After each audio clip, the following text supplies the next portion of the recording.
พี่น้องเอสพี่สั้นเพลวสั้นสิจัดงานแต่งงานแล้วเดี๋ยวประกาศชัดเจนแล้วพี่น้อง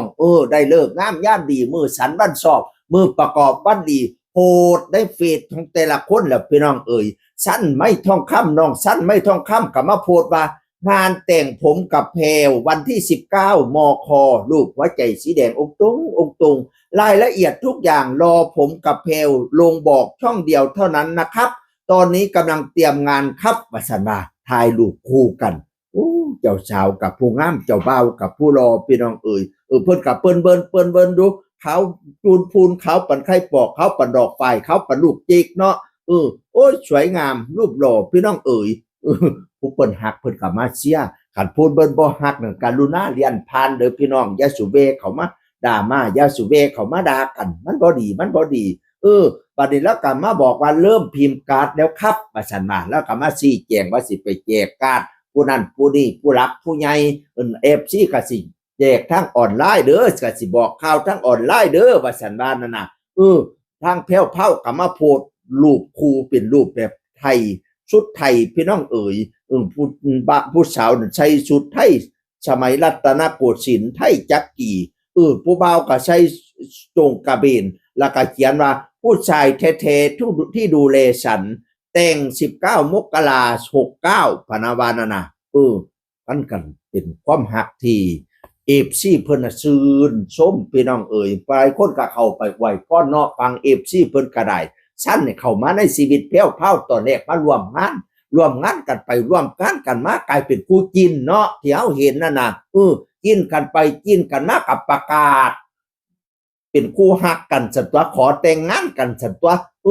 จากนั้นวันที่14พฤศจิกายนกับพากันไปร้องสุดท้ายพี่เวดดิ้ง14พฤศจิกายนพี่น้อง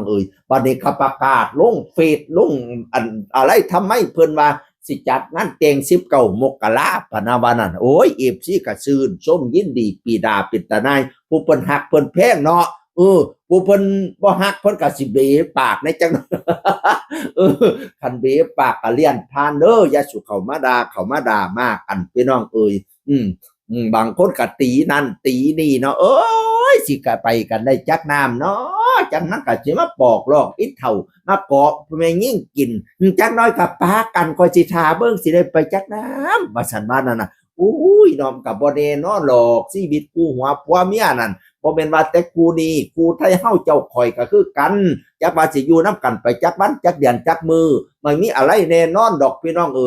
เฮาก็มีแต่มาอวยพรเขาให้ฮักแป้งแบ่งปันกันอยู่นำกันไปจนถือไม่เท่ายอดทองกระบองยอดเพชรตัวเด้อซั่นตัวเนาะ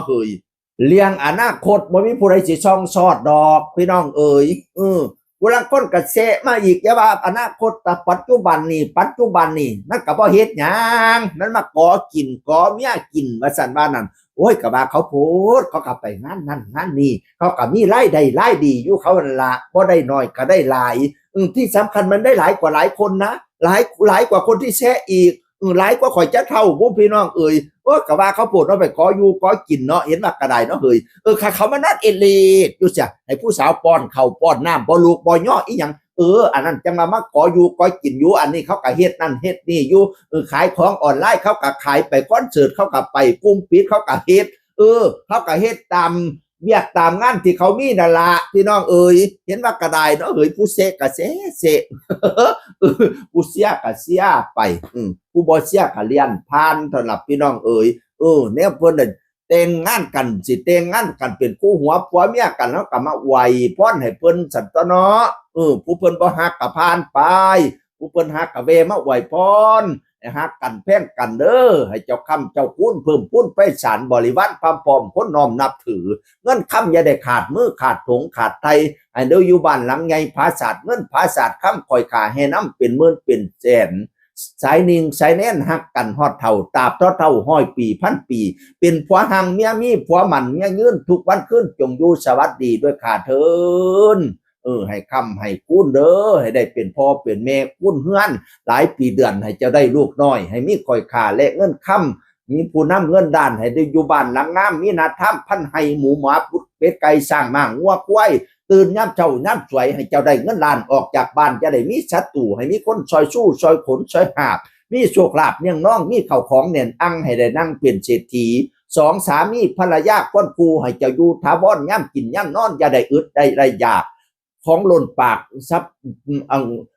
ประสิ่งอาหารมีลูกหลานหลวงหลายเรือมากอย่าได้อึดได้อยากซับประสิ่งอันใดให้ไปไว้มาคองให้เจ้าทองสินธรรมจุมมั่มข้ามพระเจ้าหักกันฮอดเท่าจนถือไม่เท่ายอดท้องกระบอกยอดเพชรปุระชาถูกหักเพ่งแบ่งกันพี่น้องเสียงคนเก่าเว้าสู่ฟังสวัสดีครับสวัสดีครับ